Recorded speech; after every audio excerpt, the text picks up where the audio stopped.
Good morning, my dear students. I, Bhalsing Mahesh, Principal of Pravara Medical Trust, College of Pharmacy, Shevgaon, welcomes you all for this fourth lecture on topic Concept of Health of subject Health Education and Community Pharmacy first for first year diploma in pharmacy students.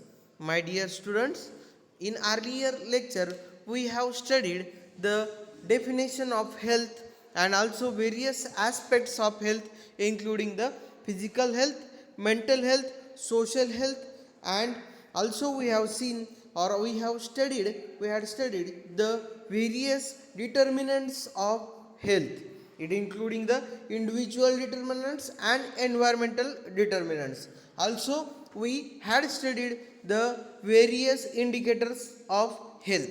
So my dear student, in today's lecture we are going to study the concept of disease. We are going to study exact meaning of disease. नेमकं disease कशाला म्हणायचं किंवा disease condition कोणती हे कसं ओळखायचं हे आज आपण शिकणार आहोत. अगोदरच्या लेक्चरमध्ये आपण ह्या चॅप्टरवरचं हे शेवटचं लेक्चर आहे. This is the last lecture on this topic or this chapter. So in today's lecture we are going to study the concept of disease. Then disease means what? Many atoms have been made to define the term disease, but it means a discomfort or a disharmony with environment. Disease कशाला म्हणायचं म्हणजे disease म्हणजे आपण असं म्हणू शकतो की अशी काहीतरी कन्सेप्ट. आता बऱ्याचदा असं होतं आपण आजारी पडतो म्हणजे एक्झॅक्टली व्हॉट हॅपन्स आपल्याला we feel not comfortable means it feels uncomfortable right or discomfortable and that is nothing but the disease or disharmony with environment is called as the disease. बऱ्याचदा आपण आजारी पडल्यावर आपल्याला काय होतं की आपल्याला आपण बऱ्याचदा म्हणतो कस तरी होतं आहे right, that is nothing but the discomfortness, and that discomfortness is called as the disease condition or state of disease condition. Understand, every disease is associated with then one or some set of symptoms. प्रत्येक डिसीजला कुठला symptoms असतो और किंवा एक symptoms असतो किंवा set of symptoms असतो. For example if you are suffering from cough and cold, तुम्हाला सर्दी खोकला झाला आहे, मग त्याची लक्षणं काय दिसतात आपल्याला? Runny nose, headache, then cough. These are the common symptoms for the cough and cold. Likewise, every disease having the certain set of symptoms associated with it. For example, if a person is suffering from the we can say from the malaria, then what are the symptoms? General symptoms including the body pain, high degree of fever. And these are the general symptoms. Means every disease is having the certain set of symptoms. प्रत्येक आजाराला कुठले ना कुठले लक्षणं असतात, बरोबर. Then every individual having the natural tendency to recover from a disease. For example, spontaneous healing of clean wound. This ability is called as the healing power of nature. प्रत्येक इंडिव्हिज्युअलमध्ये, प्रत्येक पर्सनमध्ये एक पॉवर असते. कोणती? नॅचरल पॉवर असते की आपले बरेचसे दुखणे ॲटोमॅटिकली बरे होतात. फॉर एक्झाम्पल, आपल्याला फ्रेश कट झाला, काय झालं, आपण काहीतरी काम करू, आपण पेन्सिलला टोक करतो आहे आणि चुकून आपल्या बोटाला ब्लेड लागले, बरोबर. मग काय होतं, 2-3 दिवसांनी ती जखम ॲटोमॅटिकली भरून येते.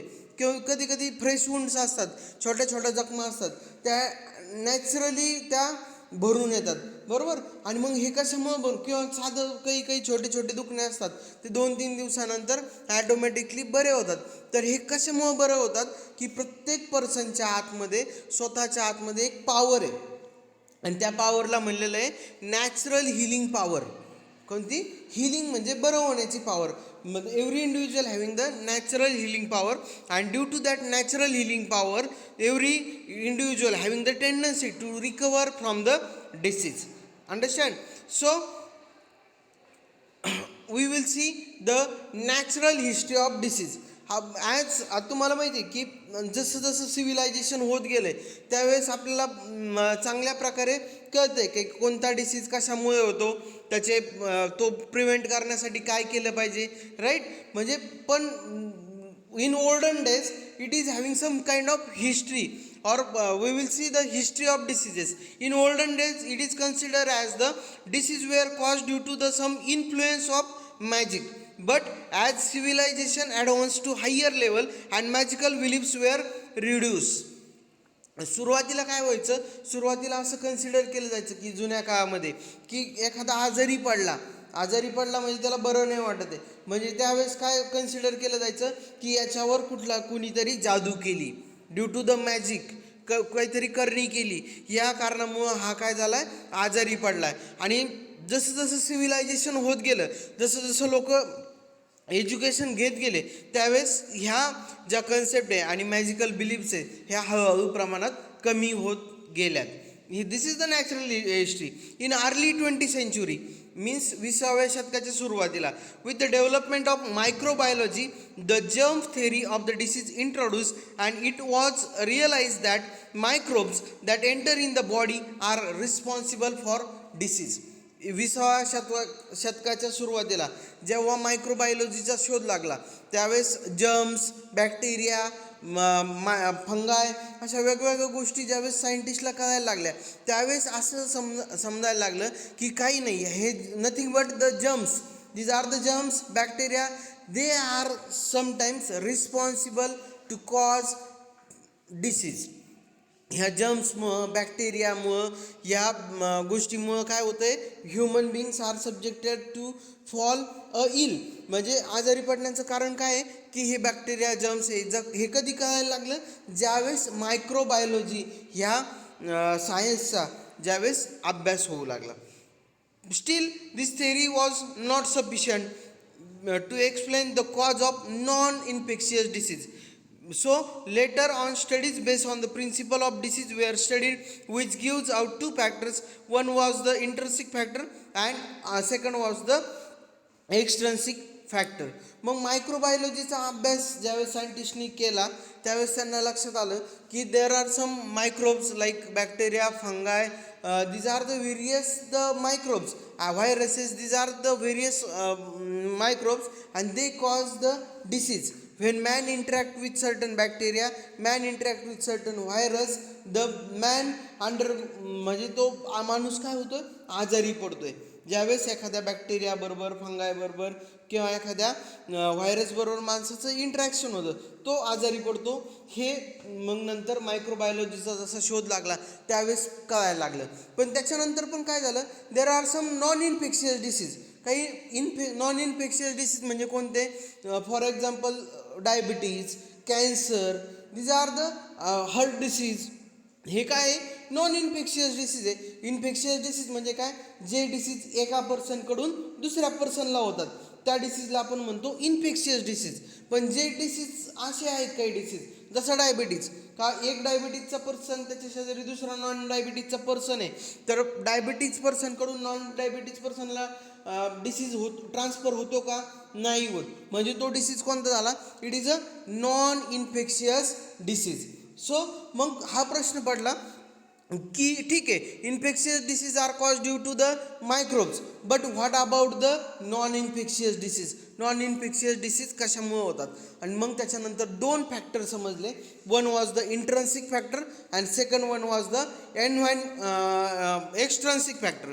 इंट्रन्सिक factor means factor related to a particular person. आपल्या स्वतःशी रिलेटेड असणारे फॅक्टर जे असतात they are the intrinsic factor, and the factors which are related to the environment that factors are called as the extrinsic factor. These are the two factor due to which human, ह्या दोन फॅक्टरमुळं human काय होतो, human बिंग्स आजारी पडतो. हे त्याच्यामध्ये समजलं. आता आपण पाहू there are some various factors due to which human beings are subjected for a disease condition, which including the causative agent factor. Causative agent means what? Causative agents is a substance of which presence or absence result into the disease. For example, agent may be a biological, microbes, nutritive, physical, chemical, or mechanical, and due to presence or absence of this agent, person may fall to the illness. These factors are called as the causative agent factors. म्हणजे काय, हे वेगवेगळे factor सांगितलेले यांचा जर presence जरी असला किंवा काही फॅक्टर ॲबसेंट जरी असले तरी ह्युमन बिईंग्स हा डिसीज कंडिशनमध्ये जातो. For example, biological factor means the factors related to the person. Microbes, एखादा पर्सन आहे त्याचं मायक्रोब्स बरोबर इंटरॅक्शन झालं तो काय होणार आहे, आजारी पडणार आहे. न्यूट्रिटिव्ह, एखाद्याला न्यूट्रिशन जास्त झालं, राईट, एखाद्याला न्यूट्रिशन जास्त दिलं गेलं तर तो पण आजारी पडतो, लाईक डिसीज लाईक ओबेसिटी. एखाद्याला न्यूट्रिशन कमी पडलं म्हणजे ॲब्सेन्स, राईट, तर त्यावेळेस तो पर्सनला काय होतं, due to the lack of nutrition परत आजारी पडतो, राईट. फिजिकली डॅमेज झालं, एखाद्याला काहीतरी ॲक्सिडेंट झाला, काही झालं फिजिकली किंवा केमिकली इंटरॅक्शन झालं, मॅकॅनिकली एखादा स्ट्रोक बसला तर त्यावेळेस पर्सन आजारी पडू शकतो. These are the various positive agent due to which person falls into the disease condition. These factors are called as the causative agent factors. So what is mean by आता host factor म्हणजे इंट्रन्सिक factor जे त्या पर्सनच्या related. म्हणजे आपण आजारी पडतोय ना, मग आपण कशामुळे आजारी पडतो, ड्यू टू द आपल्या काहीतरी गोष्टी आहेत, कुठल्या तरी सवयी आहेत, त्या सवयीमुळं आपण स्वतः आजारी पडतो. आणि ते ज्या सवयी असतील that factors are called as the host related factor. मग it includes the genetic factors that contribute to disease. For example, age factor, sex factor, socio economical factor and lifestyle factor.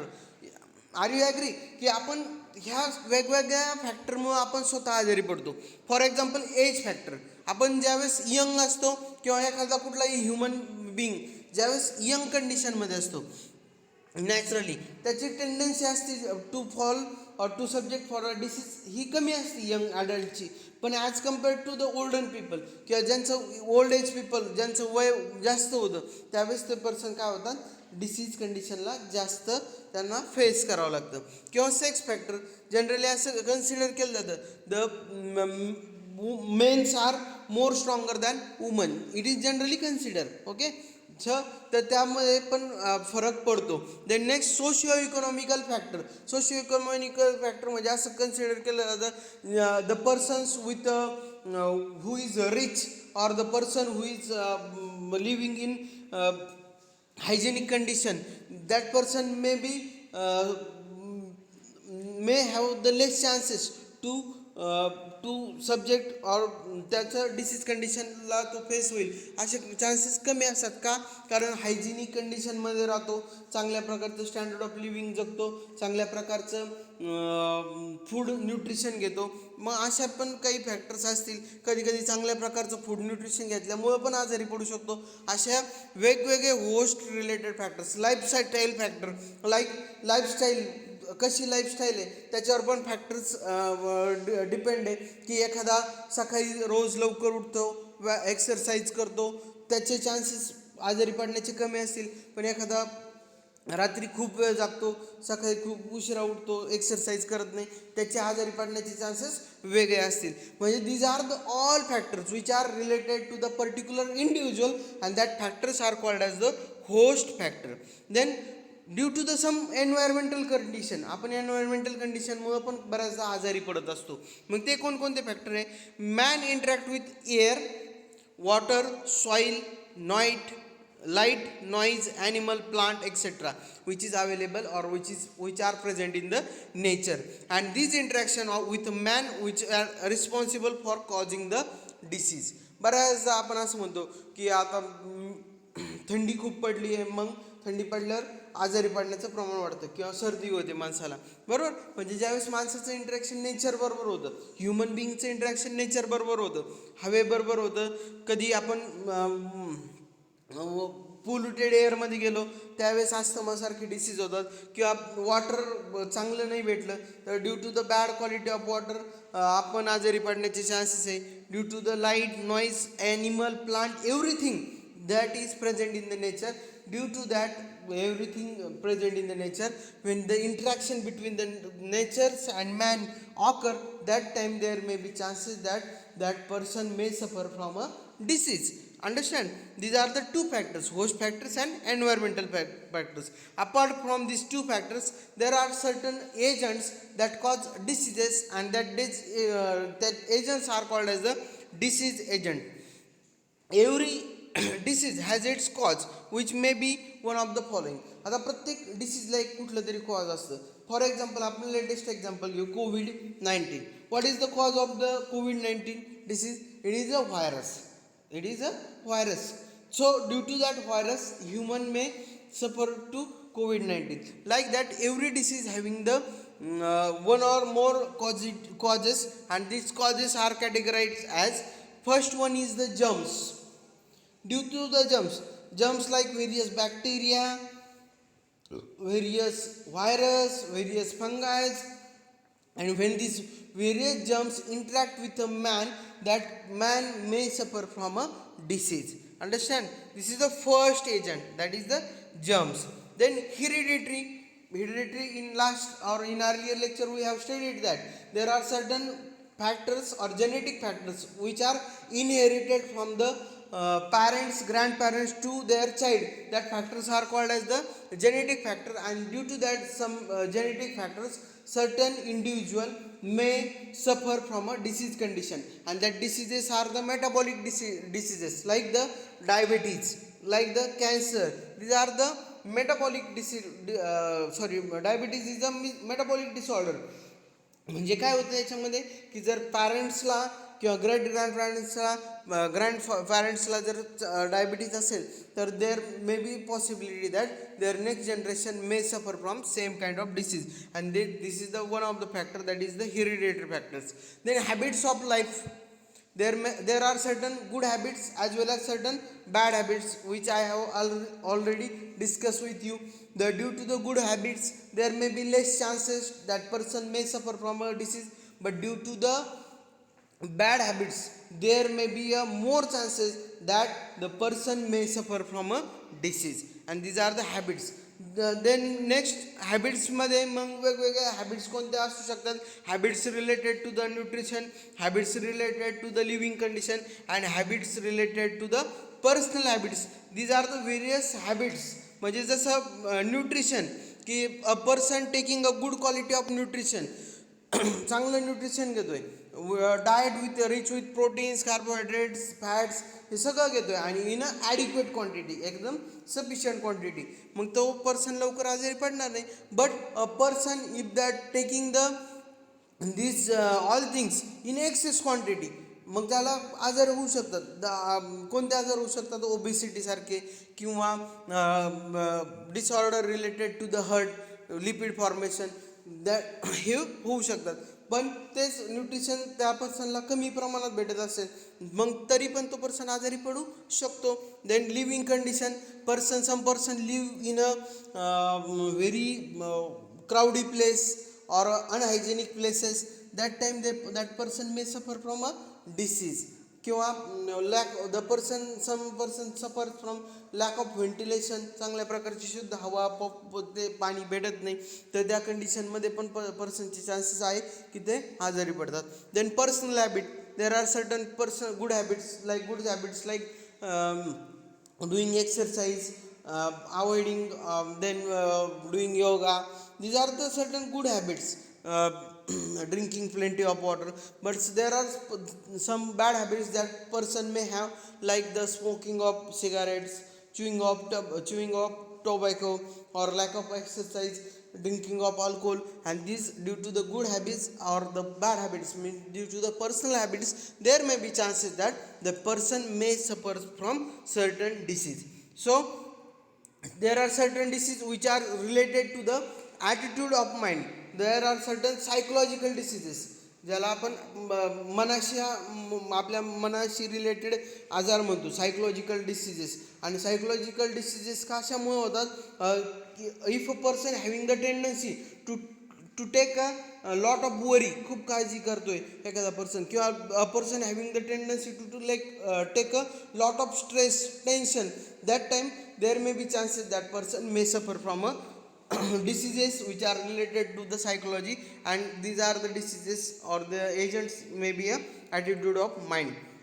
And certain diseases which are called as the wear out diseases. Wear out diseases म्हणजे काय? जसं जसं खूप दिवस होत, म्हणजे जुने जुने आजार म्हणजे कसं, जसं आपलं वय वाढतं एखाद्या पर्सनचा, त्या पर्सनचं वय वाढलं म्हणजे त्याच्या शरीरातल्या टिश्यूंचं वय वाढणार, त्याच्या शरीरातल्या प्रत्येक गोष्टीचं वय वाढणार. And due to the increase in age there may be chances that the occurrence of few diseases, and that diseases are called as the wear out diseases. These are the various disease agent that these are the various disease agents due to which person may suffer from a disease condition.